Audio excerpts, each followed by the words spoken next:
Ride the signal through the unknown. This is the cryptic current. Dixon is a small town located on the cold northern coast of Russia. Since the town is within the Arctic Circle, except for summer, temperatures here are almost always below zero. Therefore, the population living here is not dense. According to a survey by the local government in 2000, the population here was only 676 people. However, surprisingly, in December 1990, UFOs frequently appeared on this sparsely populated island. A local resident named Mary reported to the police that, on December 20th at 4:30 p.m., she saw an object with headlights flying northeast in the Dixon sky. The next day, another resident also reported seeing a UFO flying north. Due to the sparse population and everyone knowing each other, this incident quickly spread. Everyone discussed why UFOs suddenly appeared like that.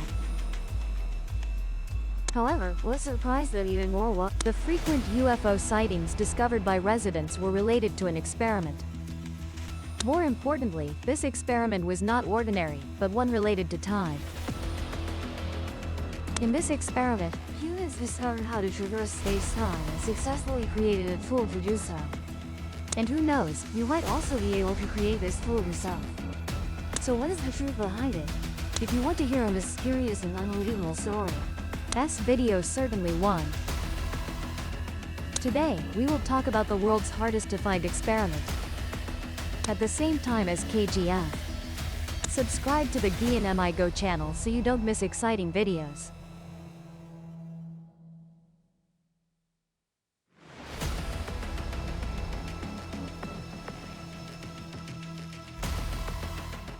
Hello everyone, I am Miss Ruby. Today's story begins with two very crazy scientists. Vlad Petrovich Kazatev, a doctor at the Russian Medical Academy, and Alexander Trofimov, his colleague from the same hospital. These two were originally unknown and quiet scientists. Until 1992, they published a thesis titled, Human Cosmic Consciousness. At that moment, everyone woke up and realized that it turned out there were scientists who had succeeded in discovering how to traverse space-time, while also proving that what we call time actually doesn't exist. In December 1990, Fly and Alexander conducted an experiment in Dixon Town. The purpose of the experiment was to enhance human especially.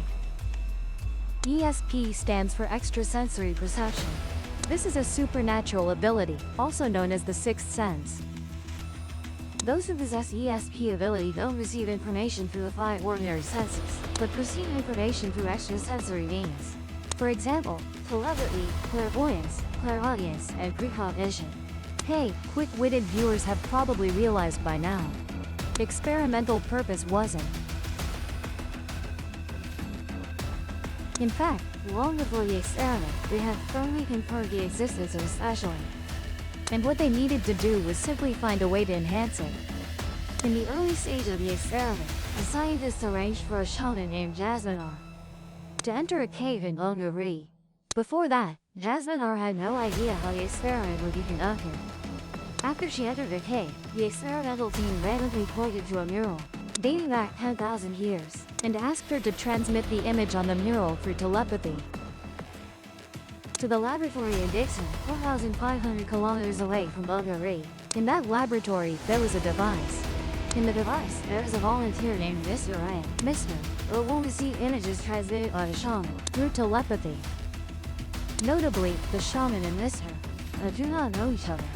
Nevertheless, when the shaman closed his eyes to meditate, Mr. A, sitting in the laboratory, drew symbols very similar to the symbols in the cave that the shaman saw. This is the image that shaman Jasminar saw. And this is the image Mr. drew. That's amazing, ISN. You need to know that. This experiment not only proves that humans truly have telepathic abilities, but also proves that this device is truly effective. Because Mr. A isn't ordinary, but with the support of the device, he successfully received information from the shaman. Therefore, seeing the practical results were quite good. Fly and Alexander created many similar devices.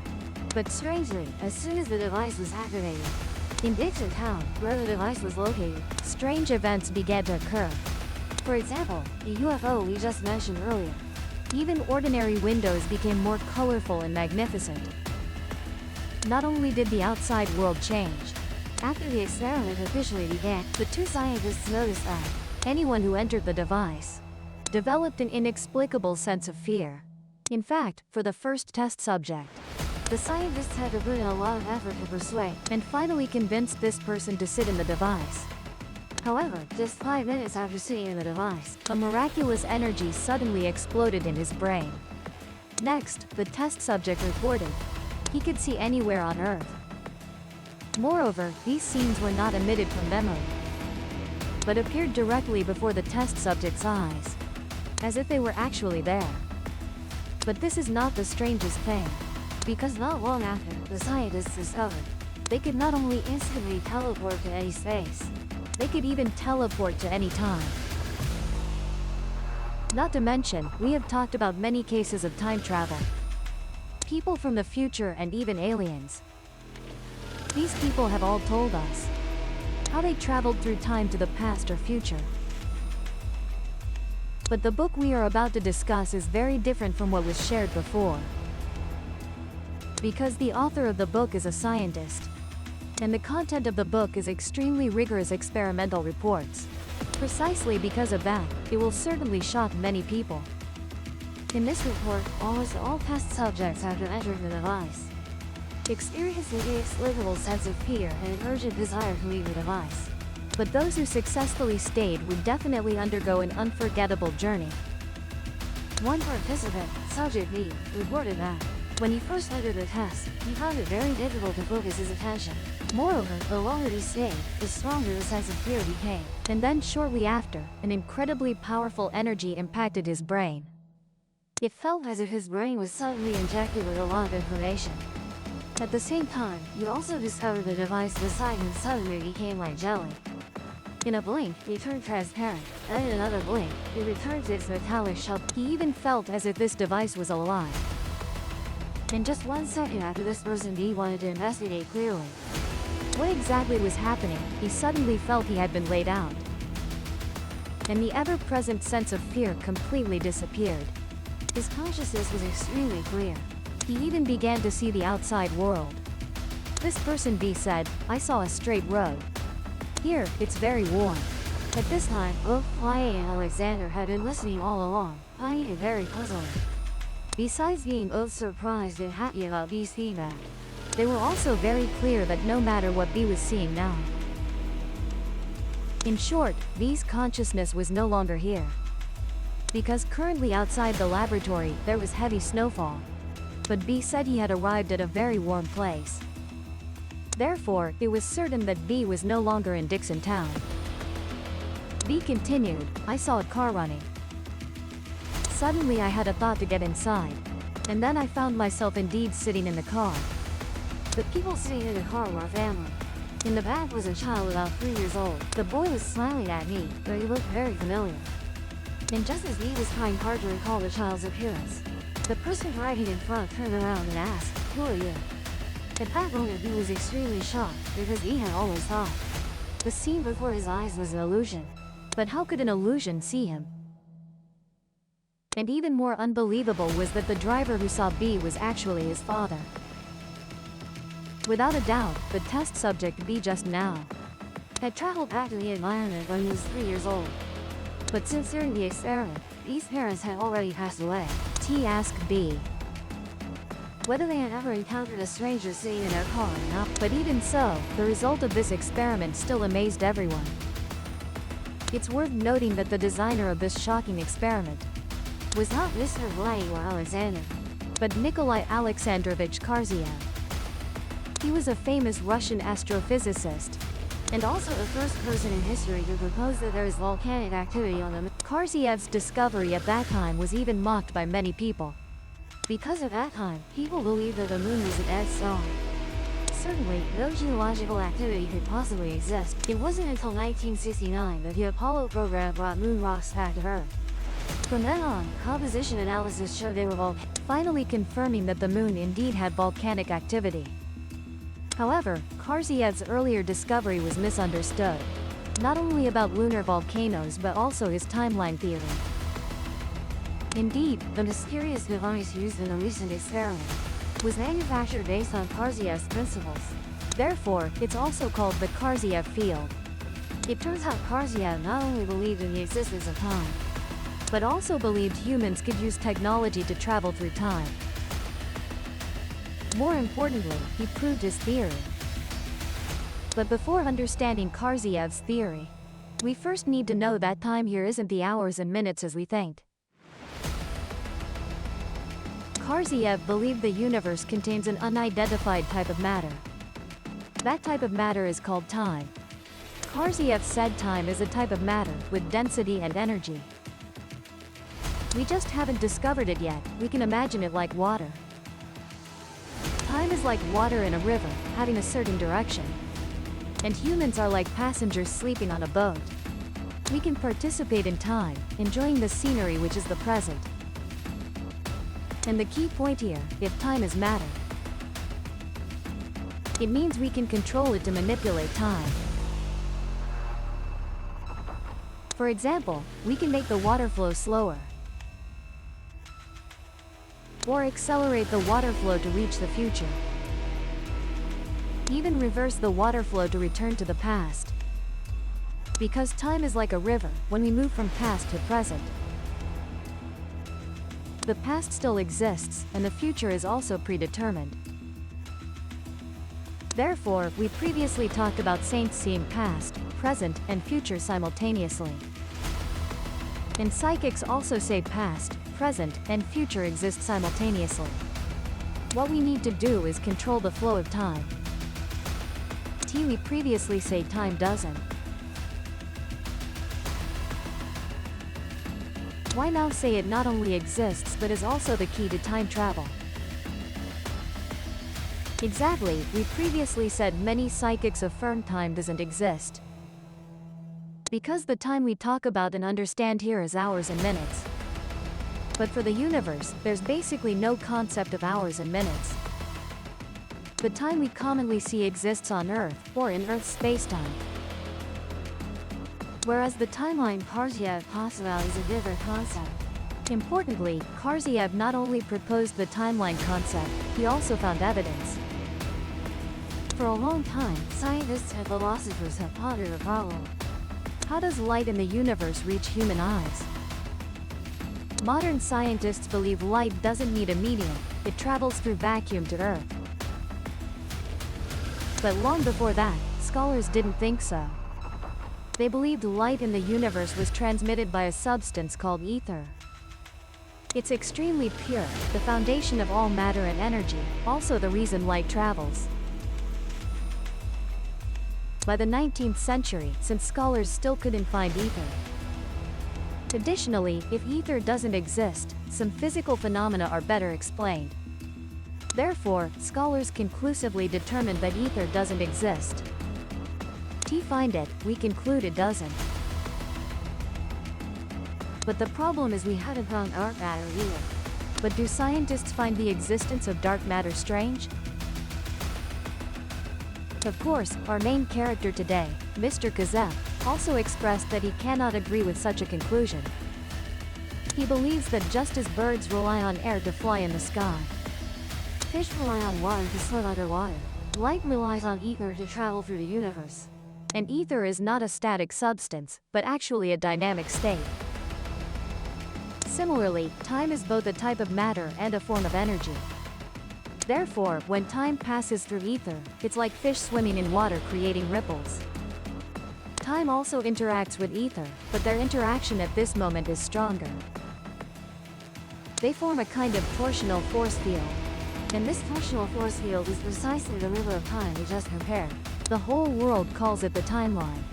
Because the timeline encompasses the entire universe. When we leisurely stroll along the timeline, the past timeline doesn't disappear and the future timeline has already occurred.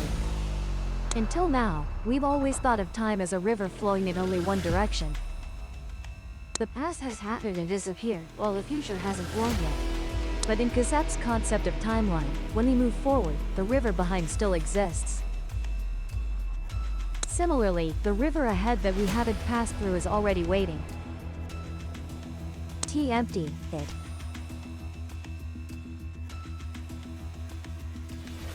Therefore, when a form of energy called time passes through ether, space-time rotates or twists. Mr. Kazak calls this the torsional force field. Do you find this hard to believe? But if I say Einstein also believed space-time could rotate, would you still find it too unbelievable? In 1915, Einstein proposed the general theory of relativity, which included when an object's mass is sufficiently large, it bends space-time, and surrounding objects move along this curved space-time. In other words, planetary motion isn't due to gravitational force, but because gravity bends space-time. In the Einstein-Cartan theory, Einstein also mentioned torsion. Simply put, Einstein believed space-time isn't only bent by gravity but also twisted.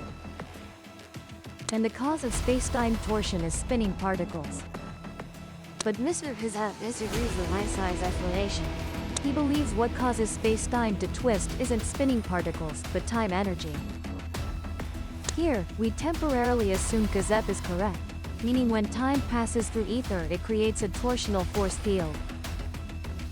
Everyone can imagine this torsional force field as a space-time tunnel or the concept of a black hole. In this space-time tunnel, all information transmission occurs instantaneously. Therefore, we can use the torsional force field to instantly see the past, present, and future. And so Kazak chose a star 2 million light-years from Earth as an observation point. According to scientists, the reason we can see this star is because its light has traveled 2 million years to reach Earth. Therefore, the star we see is the star from the past. But if past, present, and future coexist, we should also have the opportunity to see the star in the present or future.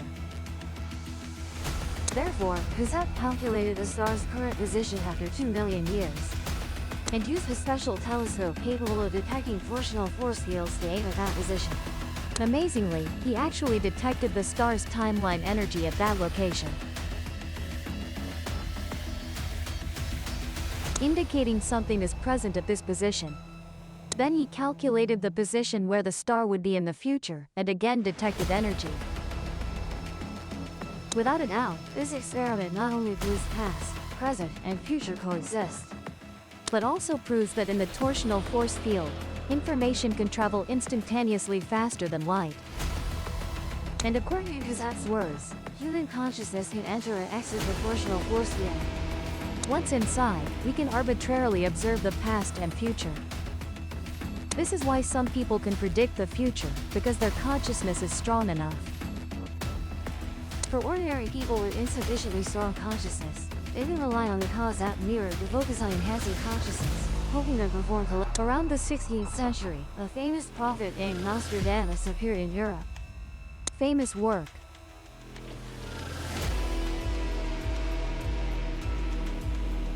For example, the 9/11 event in the US, the appearance of Hitler, the assassination of President Kennedy, and the US moon landing. But the question is, how could he know about events that would happen hundreds of years later? According to research, initially Nostradamus often used the bowl filled with herbal water. And through the reflection in the water, he could see the future. But for unknown reasons, in the middle and late stages, Nostradamus suddenly created a metal egg. He called it the talking egg. Because every time he entered that egg, Nostradamus often heard many voices inside. And the only thing he needed to do was record those voices. It's said this talking egg was made of bronze, looking somewhat like a rounded mirror. Nostradamus could use this mirror to predict the future more accurately. Notably, the water bowl Nostradamus initially used could also be considered a type of mirror. Could mirrors really help people predict the future? Mr. Kazep seemed to agree. He believed human consciousness is a form of energy. Therefore, if there's a way to concentrate human consciousness, even enhance it, then consciousness could penetrate the torsion field. Thus, he always sought the type of mirror that could reflect and concentrate consciousness. Through many experiments, he discovered aluminum alloy could better block Earth's magnetic interference, while concentrating and reflecting human consciousness. But unfortunately, after discovering aluminum alloy, he unfortunately passed away from stomach cancer. Until 1989, after Fly and Alexander decided to take over Kazak's experiment. They successfully manufactured a Cosat mirror using aluminum alloy and found 500 participants for the experiment. In December 1990, the experiment was launched with great fanfare. During the experiment, First Fly had 2 subjects sit in different Cosat mirrors. Next, they sent a picture to sender A. Under conditions of not being allowed to speak, they had to translate these symbols to B. Surprisingly, they later discovered some people seemed to have succeeded. This is the image S saw, and this is the image drawn by B. Aren't they very similar? You need to know that these experiment participants didn't know each other. And the symbols in the experiment were randomly selected at the time. That means, aside from humans truly having telepathic abilities, there seems to be no other way to explain this experimental result. Not just ordinary people's telepathy. Later, the experiment team also invited a pair of twins to participate, to see if their telepathic ability was stronger than ordinary people. To be more rigorous, the experiment team arranged for one of the twin brothers to be in a very distant laboratory. Not only were the laboratories far apart, but the experimental method also changed. Before proceeding, the research team prepared a chart of drawings, then numbered them, and randomly assigned symbol numbers to the telepathic twins. As soon as everything was ready, the experiment team selected number 63. Then the brother received the image corresponding to number 63 and began translating. This is the image the younger brother saw. Next, the experiment team drew image number 32 and gave it to the twin brother. And the younger brother then drew an extremely similar image 20 minutes later. But what shocked the researchers the most was, once, the younger brother even drew the correct answer from 15 minutes before the experiment started. Besides the ability to predict the future, some people report, while lying on the Gonsfeld bed, they saw strange patterns. Notably, the experimental group later discovered some patterns people saw had overlaps. Among them, the most frequently appearing symbol was the eye, followed by the star and the symbol of 3 interconnected black circles. The issue here is, the experiment participants not only didn't know each other, but also had different living circumstances, yet they still saw identical symbols. Could it be that these symbols were transmitted to them by someone? Or this is a manifestation of human collective consciousness.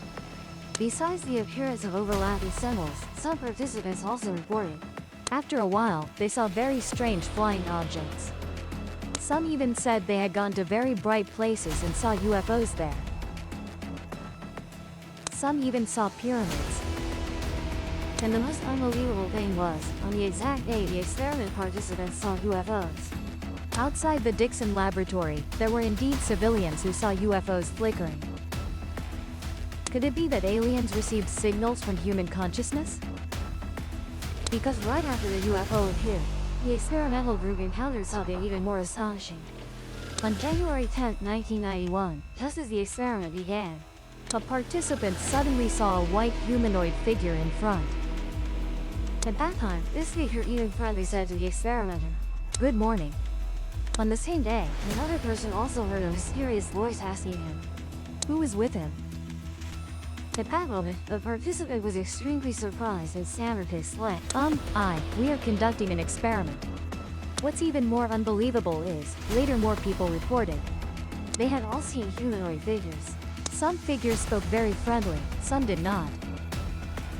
According to the research team's statistics, in the experiment, up to 80.3% of people saw extraterrestrial beings. 75.4% of people saw UFOs. And most miraculously, up to 86% of people felt time is changing. Some even said that they had traveled through time to the Lemurian era and even ancient Egypt.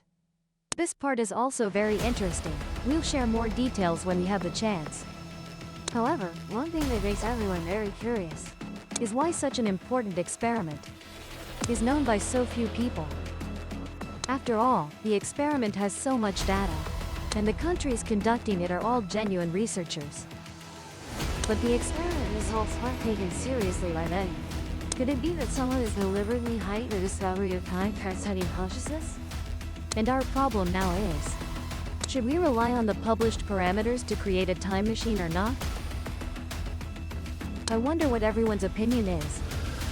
Please share your thoughts in the comments section below the video. So our sharing today will end here. If you find this video useful, don't forget to share it with your friends. Let's watch it till the end of it. Sincerely thank you all. Goodbye and see you again. Please subscribe to the Ian and I Go channel so you don't miss any exciting. If the signal hooked you, subscribe and catch the next ripple.